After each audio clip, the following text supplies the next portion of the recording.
I used to think the most dangerous sentence in marriage was something dramatic, something with fireworks, something like, "We need to talk," or "I'm not happy," or the classic horror movie line, "He's just a friend." Turns out, I was wrong. The most dangerous sentence in my marriage was said over roasted chicken, mashed potatoes, and a bottle of wine we bought because the label looked expensive. You never asked the right questions. At the time, I laughed. When your wife says something weird during a perfectly normal Tuesday dinner, your first instinct is not, "Ah, yes, this must be the opening line to the collapse of my entire marriage." Your first instinct is usually, "That was oddly dramatic for someone currently stealing fries off my plate." Her name was Claire, and if you looked at us from the outside, we were painfully normal. We had the kind of marriage people describe with words like stable, settled, and solid, which are also words used for office furniture and small-town bank buildings. We had routines. I left for work around the same time every morning.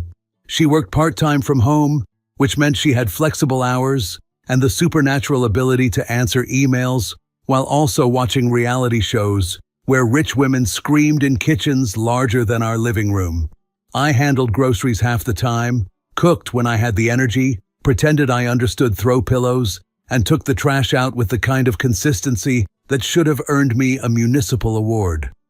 That night, I came home late, loosened my tie, and sat down at the table while Claire poured wine into my glass like she was auditioning for a commercial where women gracefully recover from stress by tilting bottles at sunset. "Tough day?" she asked. "Depends," I said. "If you mean professionally, yes. If you mean spiritually, also yes." Greg scheduled a meeting to discuss why productivity is down, which naturally killed the remaining productivity. She smirked. "How tragic. Did you survive?" "Barely. I may never be the same man again. One more pie chart and I'm relocating to a lighthouse where spreadsheets can't find me." She laughed, and for a while it was just normal. Plates, cutlery, small talk, the TV humming in the other room. I told her I might have to stay late the next day. "Tomorrow's going to be a mess," I said. "Martin wants numbers by the afternoon, so I'll probably get stuck there." She looked up. "How late?" "I don't know, maybe 7, maybe later." "What time are you leaving in the morning?" I shrugged. "Same as always, around 8. "You going straight there?" "Yes, Claire. I'm not making a ceremonial stop at the Grand Canyon." She ignored that. "And after work? Straight home?" "Probably, unless I need to stop by the store." "What store?" I looked at her. "A mysterious one, very exclusive. They sell milk and bread to chosen men." She smiled, but her eyes stayed on me. "What time would you be home if you stop?" "I don't know. 7:30? 8? She nodded slowly, like a woman receiving important intelligence from a field agent. I took a sip of wine and raised an eyebrow. "Why do you need my full flight schedule?" That got the little half smile, not the warm one, not the amused one, the one that showed up when she thought she was cleverer than everybody else in the room and was being generous enough not to say it out loud. "You never asked the right questions," she said. I laughed. Actually laughed. Because what else was I supposed to do? Slam my glass down and demand clarification like I was interrogating a Bond villain? So I pointed at her with my fork and said, "That sounded incredibly sinister." She gave one tiny shrug and cut into her chicken. "Did it?" "Yes, a little. I feel like I should check the basement for a hostage now." Claire smiled into her plate. "Maybe you should." That should have been the moment I stopped chewing. Instead, I grinned and said, "See, now that's worse. That's so much worse." She finally laughed for real at that, and the moment passed. The next day at work, somewhere between pretending to care about quarterly projections and wondering if my coffee had been filtered through drywall, that sentence floated back into my head. "You never ask the right questions." It was one of those lines that gets stuck because it sounds deeper than the conversation deserved. At lunch, Claire texted me. "What time do you think you'll leave?" I stared at the screen. I typed, "Probably around 6:30. "Why?" She replied almost immediately. "Just planning dinner." Normal answer. Suspiciously reasonable answer. I told myself to stop being weird. Spouses ask about schedules. That's what adults do. They coordinate. They plan. Still, once I noticed it, I started noticing it more. A day later, she called me around 5. "Hey," she said. "You leaving soon?" "Romantic," I said. Not even a "hello, handsome," just logistics. "Hello, handsome. You leaving soon?" I could hang up and preserve the mystery. She laughed. "Are you?" "In about 20 minutes. Can you text me before you head out?" That specific wording hit me strangely, though I couldn't have told you why. "Before I head out?" "Yeah, just so I know." "So you can light candles and scatter rose petals?" "Sure," she said dryly. "That's exactly what's happening." "Good, because if I come home and there are no petals, I'm filing a complaint." She hung up on me. Loving marriage stuff. That night when I got home, dinner was already on the stove. Everything seemed normal. She kissed me on the cheek, asked about my day, stole one of the fries I'd picked up on the way home, and acted like a woman with absolutely nothing to hide, which, in hindsight, I should say, is one of the greatest performances I have ever witnessed. Over the next couple of weeks, the questions kept coming. "You heading home soon? Still at the office? Can you text me when you leave? Are you going straight home? How long will it take you?" A few of them would have been nothing. 10 of them starts to feel like customer service for your own arrival. One evening I told her, "I'll be home around 7. "Perfect," she said instantly. I remember standing there in the kitchen with my car keys in hand, looking at her while she wiped down the counter. "Perfect?" I said. She glanced over. "What?" "You said that like a supervillain who just heard the guards change shifts." Claire rolled her eyes. "Oh my God, I meant dinner will be ready by then." "Ah, good. Because for a second there, I thought maybe you had a hostage in the garage and needed to move him before I got back." She smiled, but she didn't really respond. Just went back to the counter. That should have reassured me. Instead, it gave me the same feeling you get when a painting looks straight until you notice it's slightly crooked, and then you can't see anything else. The thing about suspicion is that once it enters the room, it sits down and helps itself to a drink. I started replaying old conversations in my head. At first, it was nothing concrete, just fragments. Her asking what time I'd be home after a work dinner. Her asking whether I was going straight to the airport or stopping for gas first. Her asking me to call before I drove back from a weekend conference. Her asking if traffic was bad when I said I was leaving late. One memory by itself was harmless. A whole chain of them started to look like a pattern. Then one afternoon, out of pure curiosity that I absolutely pretended was accidental, I scrolled back through our texts. Not years, just a few months. There they were. "Text me before you leave work. Let me know when you're in the car. Are you coming straight home? How far out are you? Call me when you're on your way." I sat at my desk, staring at the correspondence. And for the first time, the thought slipped in. What if she wasn't asking because she wanted me home?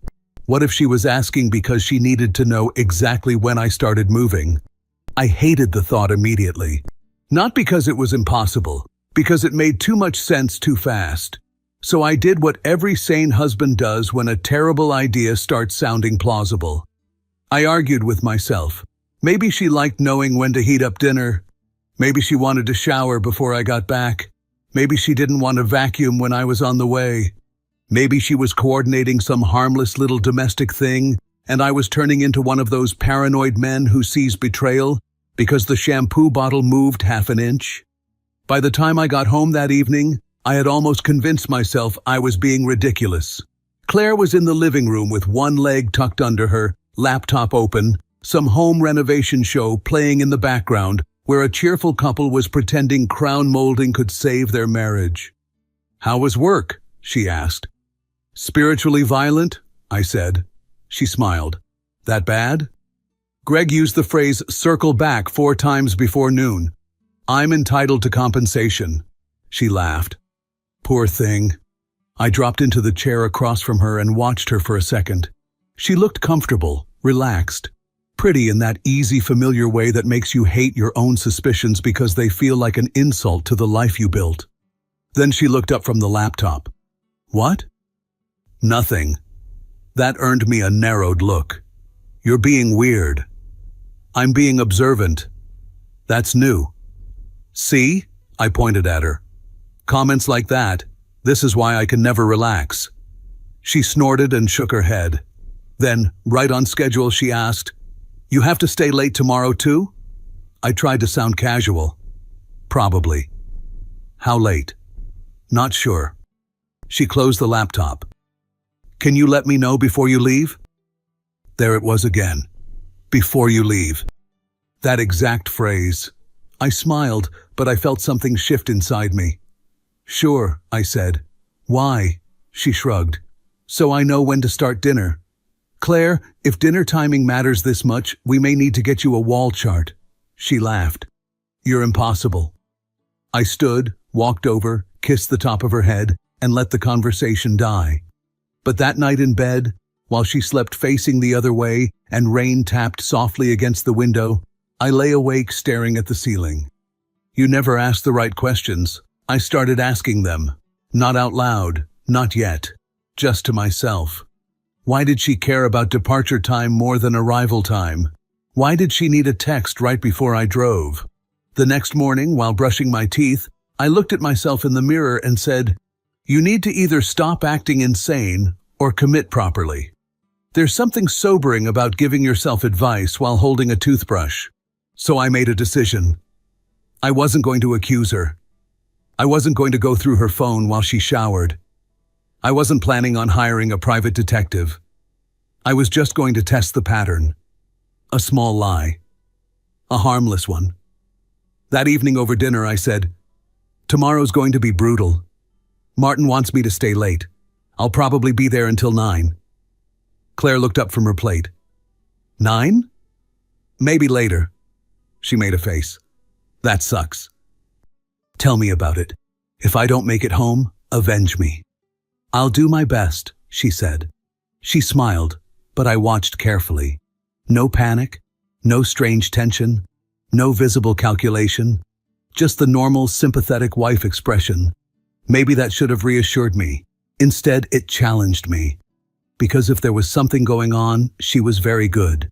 And if there wasn't, then I was about to feel like the dumbest man alive for playing detective in a marriage that only needed therapy and maybe less red wine.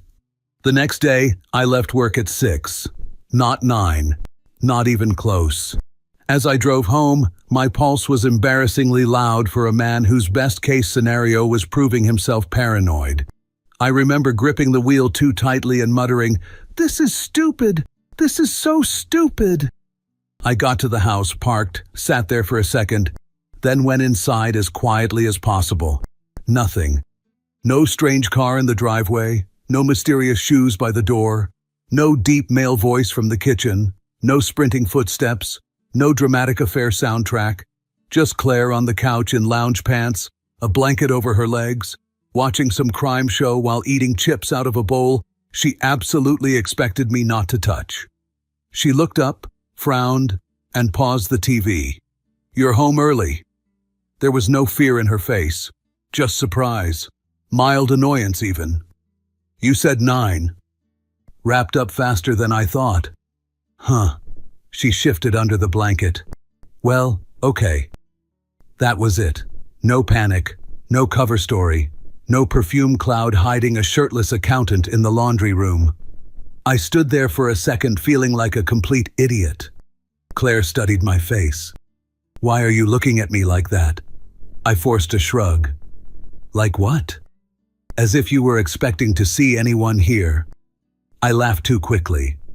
"What, and take all the fun out of marriage?" She gave me a strange look, then picked up the remote again. "You're weird." Understatement of the year. I went to the kitchen, opened the fridge for no reason, and stood there staring at yogurt like it had betrayed me personally. Nothing looked off. Everything looked painfully normal. I almost felt relief. Almost. But not quite. Because even as I stood there, trying to shame myself back into sanity, One thought kept scratching at the back of my head. If I was wrong, why did I still feel like I hadn't actually tested the right thing? For the next few days, I tried very hard to behave like a normal husband. I convinced myself that my experiment had failed, which meant I was just paranoid. But something still bothered me. The questions kept coming. What time are you leaving work today? Are you going straight home? Can you text me when you leave? But after a while, it stopped feeling like coordination, started feeling like timing. And the more I thought about it, the more one detail bothered me. I spent 3 days telling myself that was stupid. On the 4th day, I stopped pretending. If something was actually going on, testing it after work didn't make sense. Evenings were predictable, workdays were not. So the following Tuesday, I did something that felt both ridiculous and completely necessary. I took the day off. Not a big dramatic announcement, no vacation planning, no telling Claire I needed time to think about life. Just a quiet email to my boss. Taking a personal day. He replied with a thumbs-up emoji, which is corporate language for, as long as the spreadsheet still exists tomorrow, I do not care. That morning I followed the normal routine exactly. Alarm, shower, coffee. Claire was in the kitchen wearing one of my old hoodies, leaning against the counter while scrolling through her phone. "Big day?" she asked. "Tragically," I said. "Greg scheduled 3 meetings, and I suspect 2 of them exist purely to justify the first one." She smirked. "Sounds awful. It's basically psychological warfare." I grabbed my keys. As I walked toward the door, she looked up. "What time do you think you'll leave today?" There it was again. That question. Every time. I kept my voice casual. "Probably around 6. Text me when you leave?" I forced a small grin. "Of course. Wouldn't want to disrupt the national dinner schedule." She rolled her eyes. "Just tell me." "Sure." Then I walked out, got in the car, and drove away like a perfectly obedient husband, heading off to another exciting day of emails and pie charts. Except instead of turning toward the office, I drove to a small coffee shop about 15 minutes away. The kind of place with uncomfortable wooden chairs and music that sounded like someone softly arguing with an acoustic guitar. I bought a coffee I didn't want and sat near the window. For the first hour, I kept thinking how stupid this was. There are many ways to discover your marriage might have problems. Spying on your own house at 11 in the morning was not one I had imagined for myself, but the thought kept circling back. The pattern, the timing, the way she always wanted to know when the drive started. Around noon, I checked the time again. If I was wrong, nothing would happen. I would drive home, find an empty house, and spend the afternoon feeling like a man who had successfully invented a conspiracy theory about his own wife, which frankly would still be embarrassing. But if I was right. I finished the coffee, which tasted like regret and burnt beans, and got up. The drive back to our neighborhood felt longer than usual. Not physically longer, just heavier. My brain kept flipping between 2 completely different futures. In one of them, this was nothing. I was about to walk into a quiet house and spend the rest of the day apologizing to the universe for doubting someone who didn't deserve it. In the other future, I didn't even finish that thought. When I turned onto our street, the first thing I noticed was the car. Silver sedan, parked halfway down the curb near our house. Not directly in front of it, but close enough that it clearly belonged to someone visiting. I slowed the car automatically. After living somewhere for years, you start recognizing every regular vehicle on the street without even trying. The old pickup 2 houses down. The blue SUV that never moves. Mrs. Klein's tiny white hatchback that somehow occupies 3 parking spots at once. This one was different, newer, clean, not something I'd ever seen on this street before. And it was parked just far enough from our driveway to look casual, not suspicious, just visiting. My stomach tightened. I kept driving past the house, slowly. Just another car on the street. Nothing to see here, except the closer I got, the more certain I felt that the car didn't belong to anyone nearby. The engine was off, windows slightly tinted, no one inside. I drove to the end of the street, turned around, and came back. The sedan hadn't moved. Still there. Still quiet. Still unfamiliar. I pulled into my driveway and shut off the engine. For a moment, I just sat there staring at the steering wheel.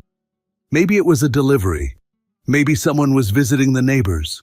Maybe I was about to walk into my own house and discover that I had officially become the paranoid husband in a bad daytime TV drama. I took a breath, got out of the car. The street was quiet.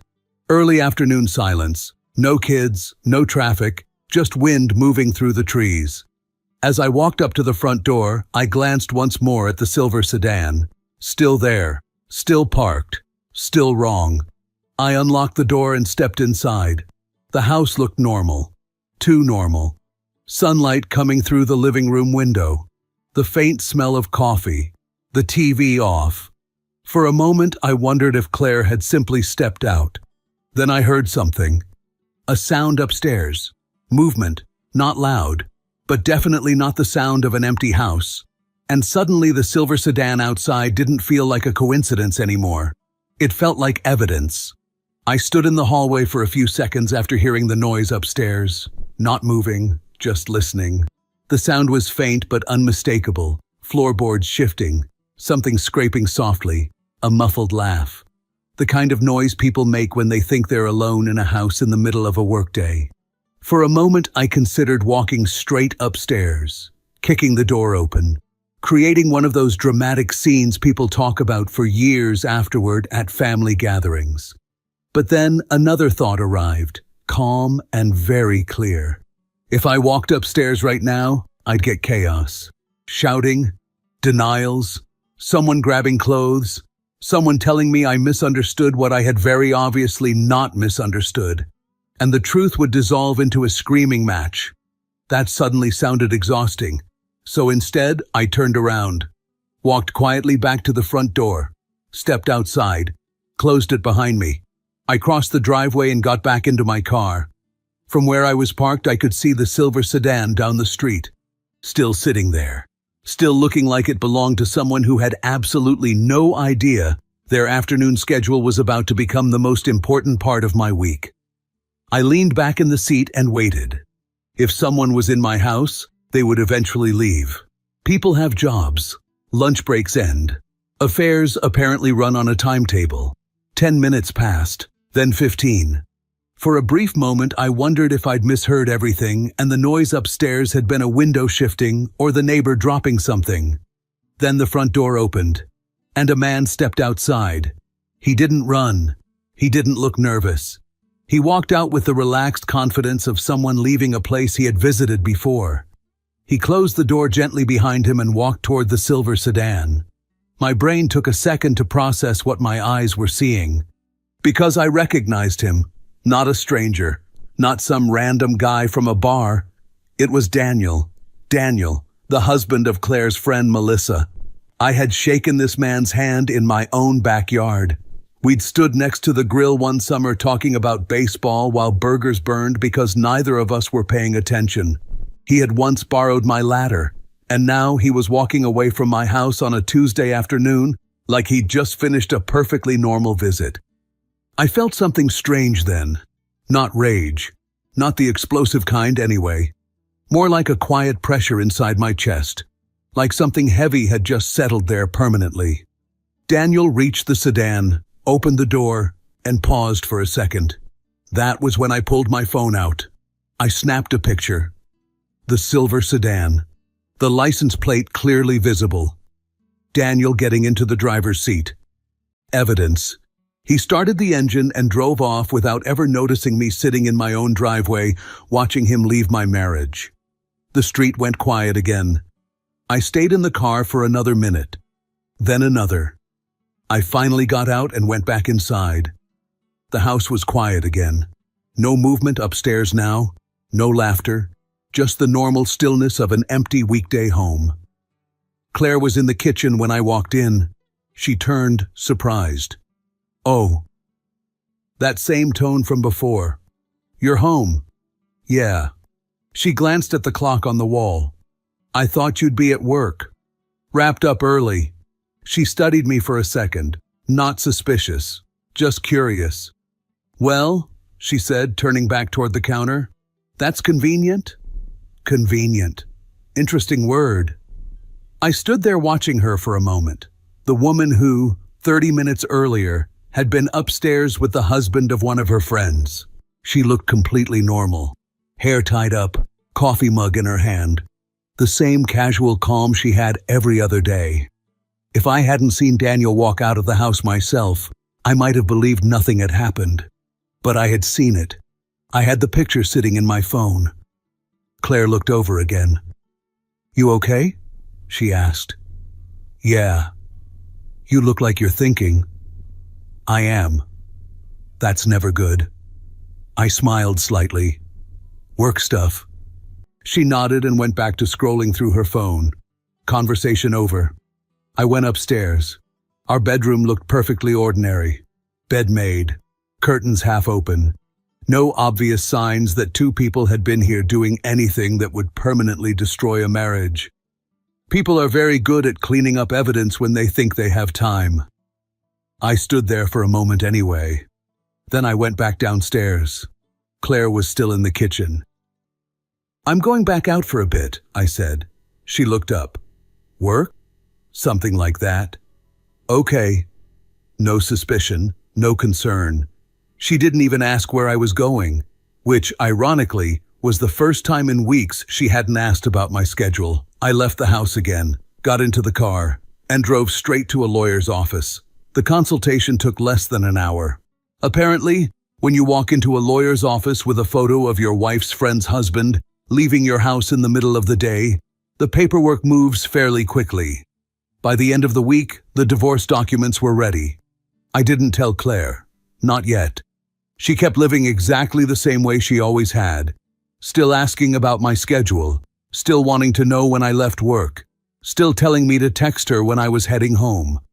The difference was that now every question sounded different. One evening she called me around 5. You leaving soon?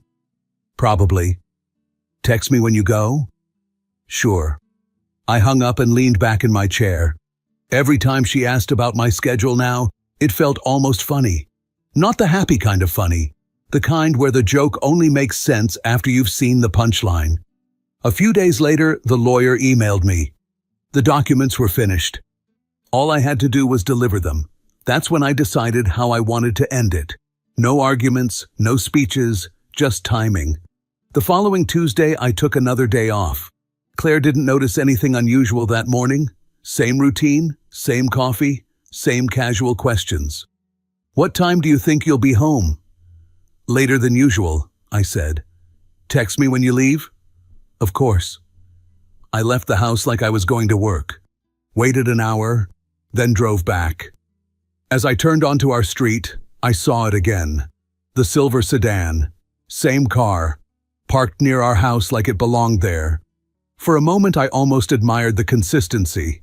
Some people have routines. Apparently so did my wife. I parked the car quietly and got out. The street was silent. I walked up to the front door and unlocked it. Inside the house everything looked calm. Sunlight across the living room floor. Kitchen empty. Then I heard it again. Movement upstairs. A soft laugh. The unmistakable sound of a bed shifting. I walked up the stairs slowly. No rush.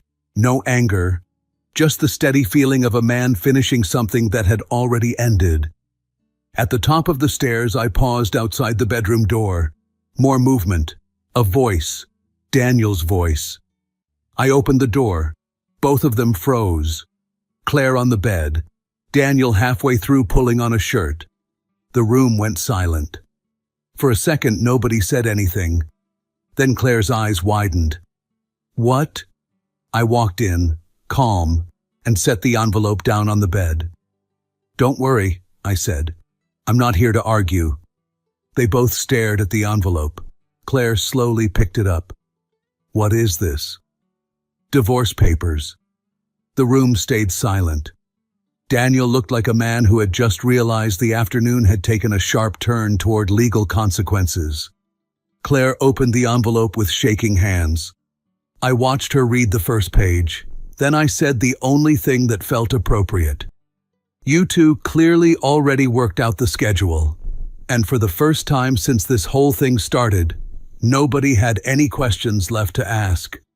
Claire stared at the papers like they were written in a language she didn't recognize. For a moment, the only sound in the room was the faint rustle of the pages in her hands. Daniel was still standing next to the bed, holding his shirt like it had suddenly become the most confusing object in the world. Nobody moved. Nobody spoke. Daniel cleared his throat, the universal signal of a man who desperately wants to stop existing for the next 5 minutes. Listen, he said. This isn't... I raised a hand. Daniel, I said calmly, if you finish that sentence with the phrase, what it looks like, I'm going to assume you also think gravity is optional. He stopped talking. Claire looked between us. You were spying on me? That one actually made me laugh. Claire, I said, I walked into my own house. That's not what I mean. I know what you mean, I said. And no, I wasn't spying. I nodded toward the window.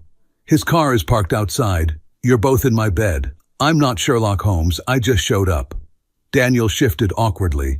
I should probably... Yes, I said. That's an excellent idea. He grabbed his shoes and headed for the door like a man escaping a building that might collapse. Halfway out, he paused. Look, man. Daniel. Yeah? Go. He nodded quickly and disappeared down the hallway. A few seconds later, I heard the front door open, then close, then silence again. Claire was still sitting on the bed, holding the divorce papers like they might explode. This is insane, she said. No, I said. This is paperwork. You're overreacting. Am I? You can't just walk in here and... Claire. She stopped. I looked at her for a moment. It's strange how quickly your perspective changes once something breaks. 2 weeks earlier, I would have been trying to explain myself. Now I was just tired. You're in our bedroom, I said calmly, with someone else's husband. She looked away. That's not the point. That's exactly the point. She stood up. You don't even want to talk about this? What would we talk about? About why this happened. I laughed again, quieter this time. You mean the part where you ask about my work schedule every day so you know when the house is free? Her expression changed, just slightly. A small flicker of surprise, which told me something very interesting. She hadn't realized I'd figured that part out. You're imagining things, she said. Claire. What?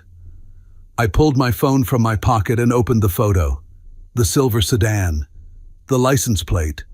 Daniel climbing into the driver's seat. I held the screen up. Her face went pale.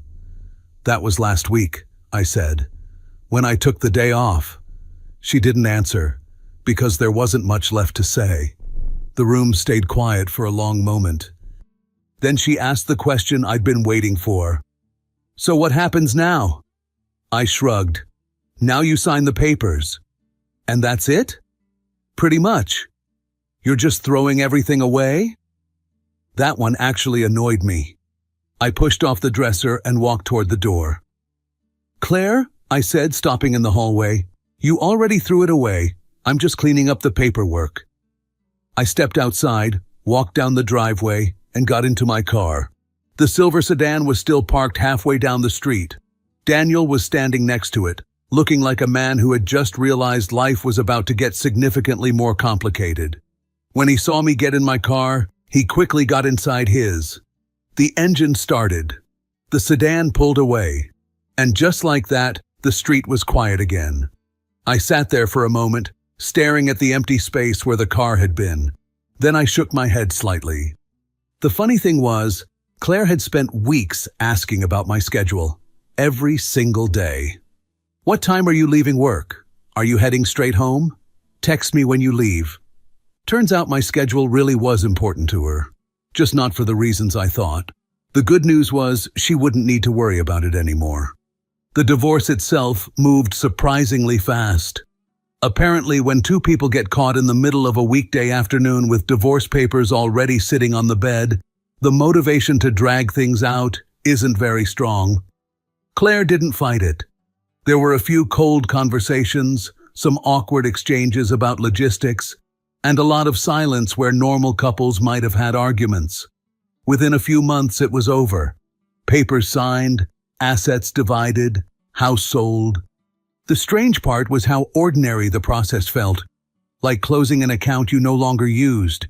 Daniel's situation, however, turned out to be far less quiet.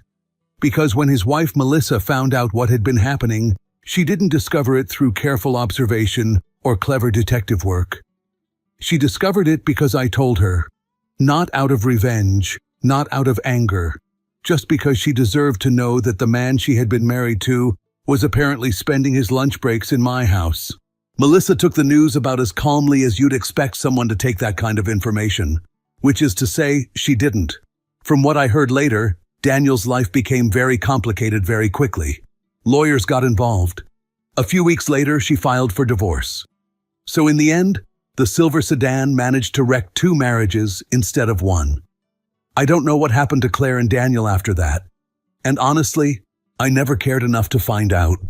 The only thing I know for sure is that for months Claire kept asking about my schedule.